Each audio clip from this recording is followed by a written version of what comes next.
Well, I'm Greg Kennedy, and I'm the writer and director of Lirium.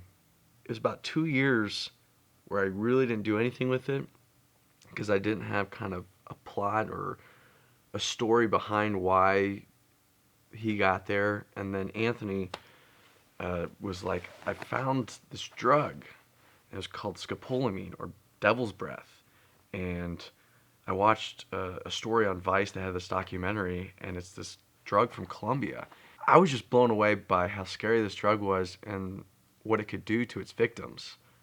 And so I kind of started thinking, okay, well, how can I maybe put this into a storyline to also maybe educate while entertaining the audience because it's making its way up to the States, but many people have never heard of it. And it's one of those drugs that when you're given the drug, you don't notice any changes. The only thing is you lose all your free will, your inhibitions. So if someone gives you the drug but then says, "Hey, I want $1,000," you're gonna be like, "Okay." You go get your $1,000 if you have it in your account. You know, if they did that to me, they'd be like, "Hey, you're not gonna get any money." November of 2012. So it was right before we filmed, like 6 months before we filmed, and I hadn't even put it into production yet. And I saw her and I said, "I have a film for you." And she goes, "I'm so down for it. Let's make this." And then I was like, "Well, I guess I have to make it this year." So then we put it into production, made it last June. I remember like when I was thinking about the character and how I wanted him to be kind of um, held back and not really have like a very domineering force. I wanted him to kind of play scared. And so I thought of him, and I just called him up, and I said, "I have a part for you. Are you interested?" He goes, "Yeah, when's the audition?" I said, "No, no audition. You have the part if you want it." And I remember him saying, he's like, "You really have that much trust in me?" I said, "Yeah."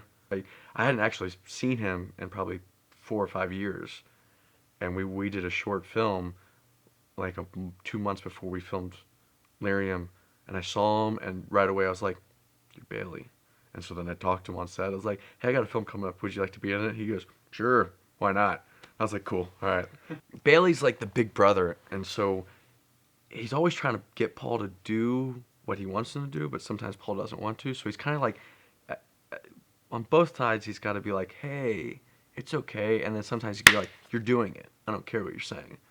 So he was really able to jump back and forth. This was our very first scene, and then it was a scene that we had all the props in one location. It was hot, and the actors had to keep taking gloves on and off. And they're like the dishwashing gloves, like the yellow ones, and like their hands were getting sweaty, and they sometimes they couldn't even take them off. They're like, "Ugh." I was like, "Okay, we're gonna do 3 more takes like that." And you know how you have to change angles, so you're like, "Okay, guys, we're gonna have to do that again." Alex, our composer, did a fantastic job of composing music to kind of blend in with it. So you hear music, but you kind of hear the generator, but you're not really sure if you do hear the generator.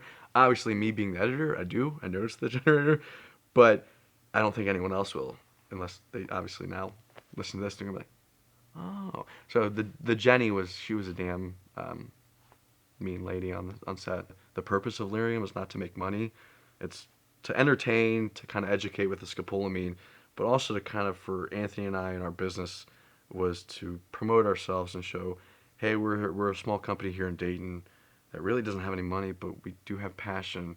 We've got good ideas, and we can bring people together to make something very artistic and very fun. When I bring people on board, if they have input to give, I like to listen to it because to me, each process of filmmaking, it kind of has its own form.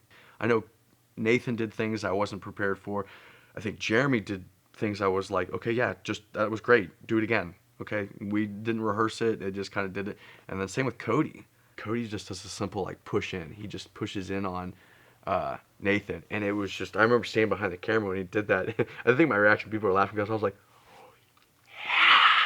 you know, and I was like, do that again. Okay, Cody, we're gonna do this again. Do exactly what you did, and it was just kind of funny. I liked having that giving people that freedom to make choices like that. We had so many people on for as cast and crew that were just there to help out and we're passionate about it. Like a lot of our PAs, grips, like there's one Josh, I think I've worked with him now on like 3 or 4 different things, and he's in high school, but that kid is so eager to learn, and he's got a hunger for film that he just shows up and he's just willing to be wherever you need them.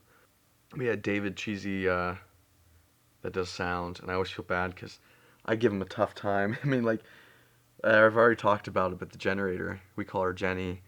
I remember the field. I had brought cubicle, the parts that people have for like the siding of a cubicle. I had some left over, so I brought that and I boxed in, put the generator so far away, and put sound sheets over it, but you can still hear it.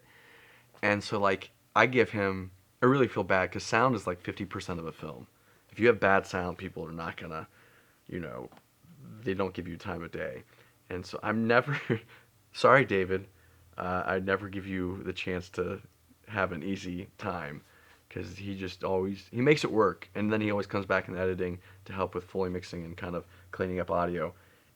Overall, I think we had a great cast and crew that I hope had a fun time of me torturing them in the environments like the field and such. But as long as we keep progressing in our filmmaking and make better, not just production value, but stories that people can enjoy, then we're happy. Even if I don't make any money and I'm spending all my money to do it.